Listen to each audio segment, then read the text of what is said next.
Assalamualaikum warahmatullahi wabarakatuh. Sampurasun Akang Teteh.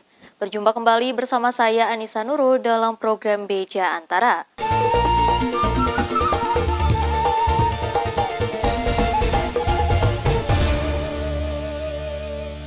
Pangkalan TNI AL Lok Semawe mengamankan 350 dus rokok jenis Luffman tanpa pita cukai di perairan Kuala Cangkoi, Kabupaten Aceh Utara, Provinsi Aceh. Awalnya petugas memperoleh informasi adanya transaksi barang ilegal, namun setelah dilakukan pengejaran, petugas mendapati kapal telah mendarat dengan 3 anak buah kapal melarikan diri. Akhirnya petugas mengamankan barang bukti ratusan dus rokok beserta 1 unit kapal ke Pelabuhan Pelindo Lok Semawe untuk diselidiki lebih lanjut. Pangkalan TNI Angkatan Laut atau Lana Lok Semawe mengamankan 350 dus rokok merek Luffman tanpa pita cukai di perairan Kuala Cangkoi, Kabupaten Aceh Utara, Provinsi Aceh, Sabtu 11 November. Awalnya petugas memperoleh informasi dari masyarakat adanya transaksi ilegal di wilayah tersebut yang menggunakan kapal penangkap ikan. Setelah diintai, petugas mengejar kapal KM Indah yang kemudian disandarkan di bibir pantai Kuala Cangkoi. 3 anak buah kapal dilaporkan melarikan diri, meninggalkan kapal yang mulai bocor.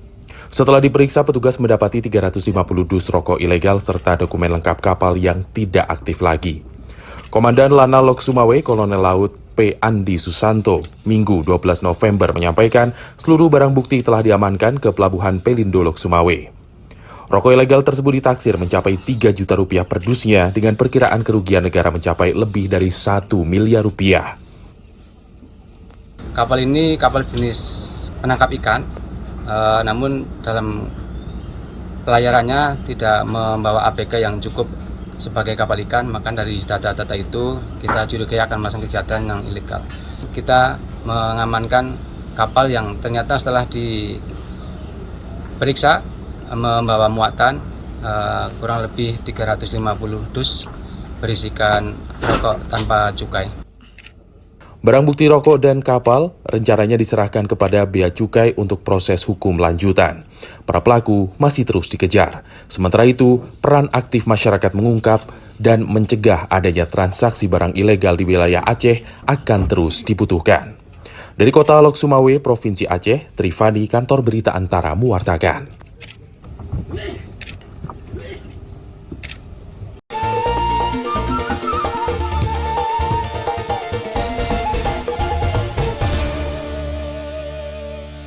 Presiden Joko Widodo mengajukan 4 solusi untuk menyelesaikan agresi Israel ke wilayah Palestina di jalur Gaza di konferensi tingkat tinggi Organisasi Kerjasama Islam Riyadh Arab Saudi pada Sabtu 11 November 2023. Presiden mendorong agar gencatan senjata dilakukan dan dapat terwujudnya solusi 2 negara.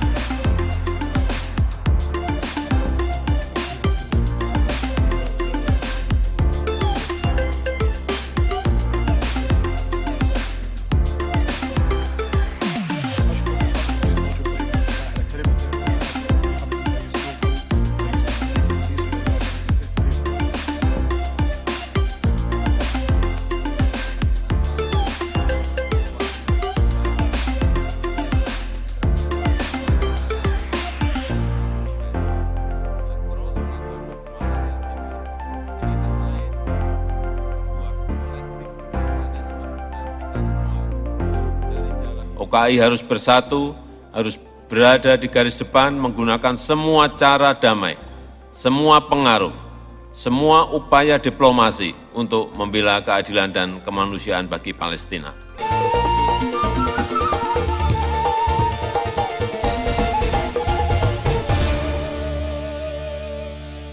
Presiden Rusia Vladimir Putin pada Jumat 10 November membahas perang di Ukraina dengan petinggi militernya, termasuk Menteri Pertahanan Sergei Shoigu dan Kepala Staf Umum Valery Gerasimov. Kunjungan Putin di markas militer Rusia di Rostov-on-Don, dekat perbatasan Ukraina ini untuk memeriksa peralatan militer model baru dan mendengarkan kemajuan operasi militer khusus.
Bakal calon Wakil Presiden Koalisi Indonesia Maju Gibran Rakabuming Raka bertemu dengan ribuan relawannya di Sumatera Selatan pada Minggu 12 November, yang meminta semua relawan untuk banyak turun ke bawah merangkul masyarakat. Bakal calon Wakil Presiden Gibran Rakabuming Raka bertemu dengan relawan tim kemenangan dari seluruh partai yang tergabung dalam Koalisi Indonesia Maju di Palembang, Sumatera Selatan pada Minggu 12 November. Dalam pertemuan yang digelar di Dining Hall Jakabaring Sport City, Gibran meminta relawan untuk memperkuat konsolidasi dengan cara banyak turun ke bawah guna merangkul masyarakat. Walaupun sejumlah survei menyebutkan elektabilitas pasangan Prabowo Gibran menurun, namun putra sulung Presiden Joko Widodo ini yakin bisa memenangkan Pilpres pada 2024 mendatang. Pertemuan-pertemuan di akar rumput, pertemuan-pertemuan di kampung-kampung, tingkat RT, RW, tingkat desa, perbanyak pertemuan warga, konsolidasi, pokoknya kita banyak turun ke bawah. Insya Allah nanti benar-benar bisa satu putaran. Gibran juga mengingatkan relawan untuk tidak perlu menanggapi ujaran kebencian hingga hoax terhadap dirinya yang banyak berseliweran di media sosial. Dari Palembang, Sumatera Selatan, Winda Tri Agustina, Kantor Berita Antara, mewartakan.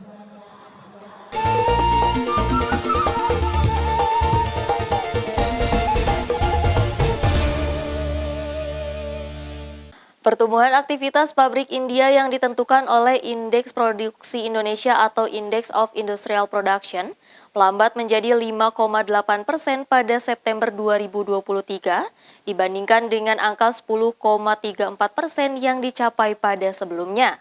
Data ini dikeluarkan resmi oleh pemerintah India pada Jumat 10 November.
Presiden Joko Widodo bertemu dengan Presiden Palestina Mahmud Abbas di sela-sela konferensi tingkat tinggi luar biasa Organisasi Kerjasama Islam yang digelar di King Abdul Aziz International Convention Center Riyadh, Arab Saudi pada Sabtu 11 November.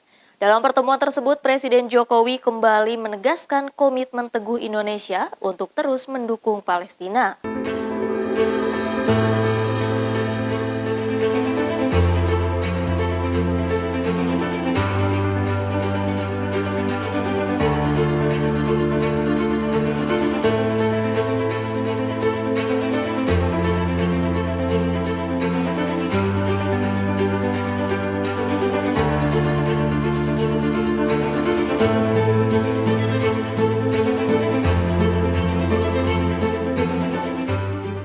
Presiden melakukan pertemuan bilateral dengan Presiden Abbas untuk kembali menyampaikan dukungan Indonesia bagi perjuangan Palestina. Presiden Abbas sangat menghargai konsistensi Indonesia dalam memberikan dukungan kepada perjuangan Palestina.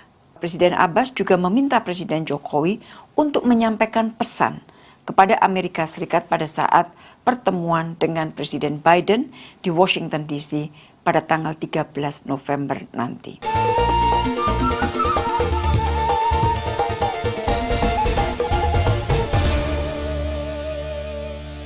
Menteri Kesehatan Turki Fahrettin Koca melalui platform media sosial X mengatakan, Turki mengirim bantuan kesehatan terbesar untuk Gaza yang dikirim dengan kapal muatan curah, membawa 51 kontainer berisi pasokan medis, generator, 20 ambulans dengan peralatan lengkap. Kapal telah tiba di jalur Gaza pada Sabtu 11 November.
Presiden Mesir Abdel Fattah al-Sisi dan Emir Qatar Sheikh Tamim bin Hamad Al Thani yang sedang berkunjung ke Kairo pada Jumat 10 November membahas eskalasi militer Israel di jalur Gaza dan dampak regionalnya.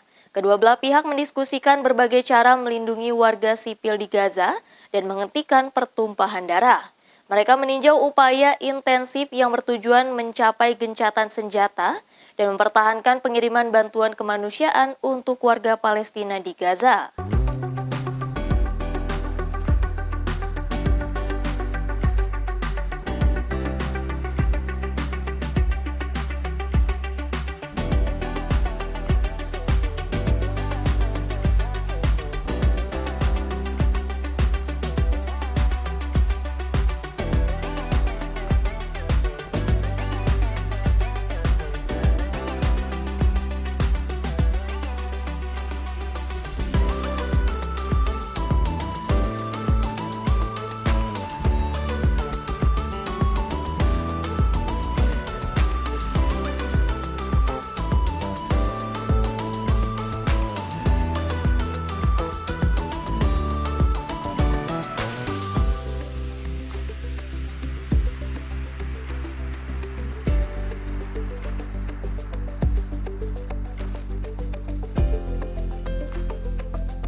Pemerintah Kota Tangerang, Banten mengajak seluruh elemen masyarakat mengikuti kegiatan doa bersama untuk Indonesia dan umat Muslim di Palestina di Taman Elektrik Pusat Pemerintahan Kota Tangerang pada Minggu 12 November. Selain itu, di tempat yang sama juga dilakukan kirab santri yang diikuti 15.000 santri sekota Tangerang bersama seluruh partai politik dalam kirab santri dan pemilu untuk mewujudkan pemilu damai di Kota Tangerang. Mohon izin kepada Bapak Wali Kota. Baik, Sekitar 15.000 santri memadati Taman Elektrik yang ada di Jalan Satria Sudirman, kawasan pusat pemerintahan Kota Tangerang, Banten, Minggu 12 November. Momen ini juga sekaligus memperingati Hari Santri Nasional tingkat kota yang diisi dengan doa serta sholawat bersama untuk Indonesia serta umat Muslim di Palestina. Peringati Hari Santri 2210. Ada kurang lebih 15.000 santri yang ikut hadir berdoa bersama untuk keberkahan Indonesia dan juga untuk saudara-saudara kita yang di Palestina. Hari ini juga dilaksanakan kegiatan kirab pemilu damai. Ini merupakan kegiatan roadshow dari KPU Provinsi Banten di 8 kabupaten kota. Tujuannya adalah ini kaitan dengan syiar KPU RI bahwa pemilu tahun 2024 yang akan diadakan pada tanggal 14 Februari ini harus sampai tersosialisasikan kepada masyarakat secara utuh, karena dalam setiap lintasan di kota kabupaten itu dalam setiap kotanya itu diadakan kegiatan-kegiatan kaitan dengan bagaimana kemudian KPU mengajak partisipasi masyarakat untuk terlibat langsung.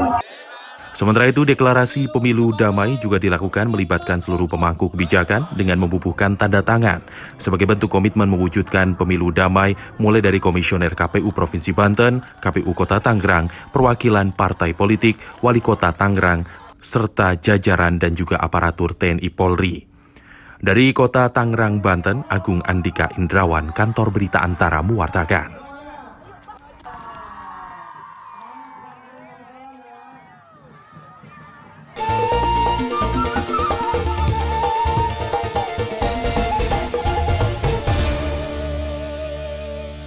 Sebagian danau Titi Caca di Pegunungan Andes tampak kering dan retak. Cekungan air tawar terbesar di Amerika Selatan dan danau terbesar tertinggi di dunia itu, kini permukaan airnya mencapai rekor terendah akibat perubahan iklim.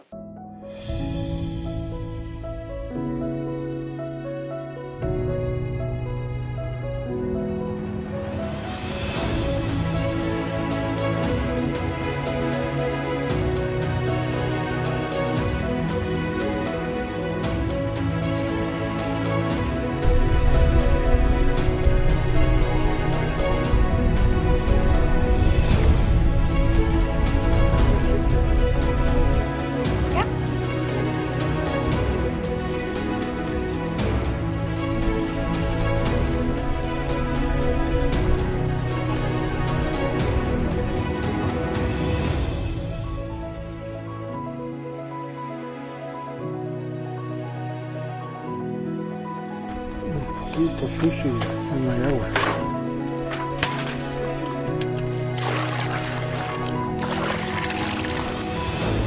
Que nunca he visto secarse como ahora este lago. Siempre subía, cada año baja más o menos 50 centímetros en ese rango. Después llueve y vuelve a subir donde estaba antes. Pero mira, este año esto va a tardar en subir en 4 años si es que llueve normal, ¿no?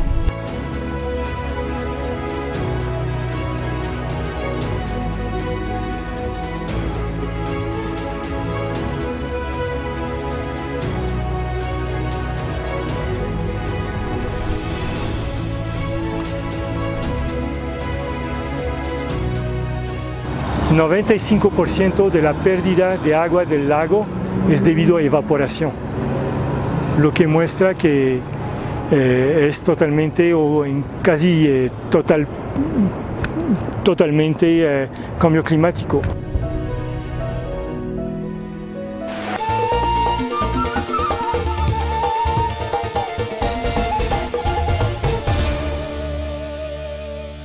Pejabat Gubernur Banten Al-Muktabar bersama sejumlah kepala dinas organisasi perangkat daerah pemerintah Provinsi Banten pada Minggu 12 November melaksanakan kegiatan ekspedisi reformasi birokrasi berdampak di alun-alun Kota Cilegon. PJ Gubernur Banten Al-Muktabar menjelaskan, kegiatan ini merupakan upaya Pentahelix dalam membantu menurunkan angka stunting di Kota Cilegon. Ekspedisi reformasi birokrasi berdampak digelar pemerintah Provinsi Banten di alun-alun Kota Cilegon Minggu 12 November. Kegiatan ini dilakukan melibatkan sejumlah organisasi perangkat daerah atau OPD dan masyarakat sebagai upaya Pentahelix Pemprov Banten membantu menurunkan angka stunting di Kota Cilegon. Berdasarkan data Dinas Kesehatan Kota Cilegon per Agustus 2023, angka stunting tercatat sebanyak 944 kasus. Dalam kesempatan ini, pemerintah juga membagikan 100 paket bantuan tambahan makanan dan sembako kepada keluarga anak stunting di Kota Cilegon. Masyarakat Banten, khususnya di Cilegon, karena stunting itu tidak bisa dilakukan oleh pemerintah saja. Itu memerlukan kesadaran bersama. Oleh karenanya, kita mengimbau kepada masyarakat, segenap stakeholders, kita Pentahelix, kita saling bergandengan tangan. Kita turunkan stunting. Pemprov Banten juga membuka pasar murah untuk memudahkan masyarakat memperoleh pangan dengan harga terjangkau. Sejumlah gerai pelayanan juga turut dibuka, seperti layanan pembayaran pajak kendaraan, pemeriksaan kesehatan gratis, dan pembuatan dokumen data kependudukan. Dari Kota Cilegon, Banten, Susmiatun Hayati, Kantor Berita Antara, mewartakan.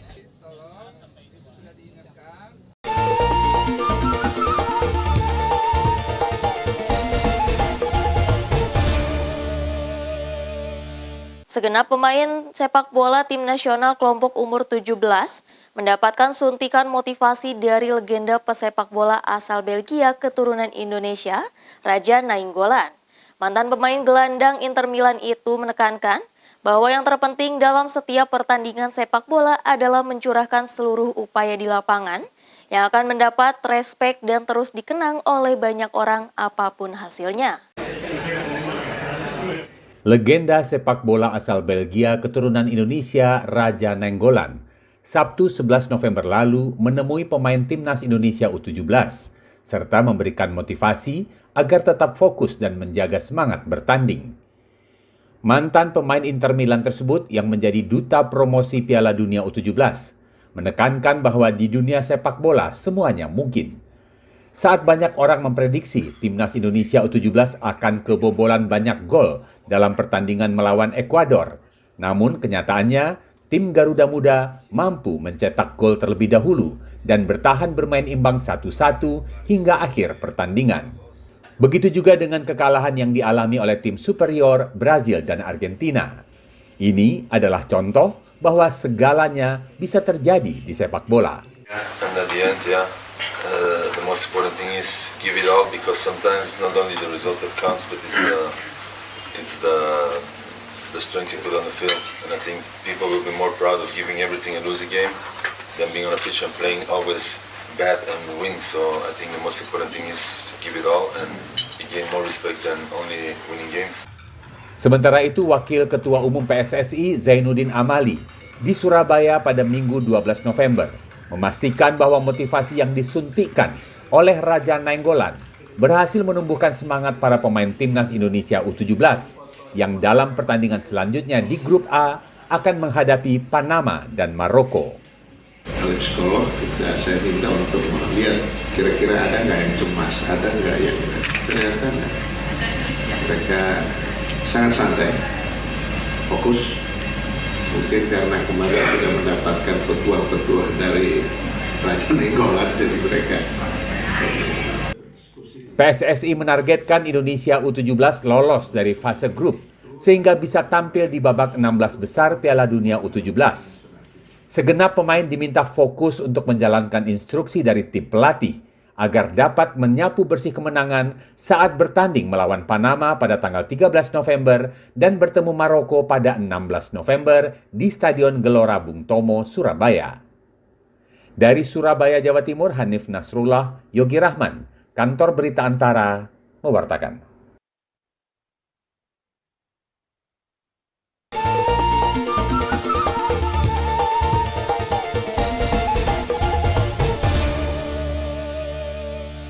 Akang Teteh, demikian Beja Antara hari ini. Tetap saksikan Beja Antara setiap hari Senin sampai dengan Sabtu.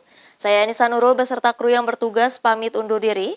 Terima kasih. Wassalamualaikum warahmatullahi wabarakatuh.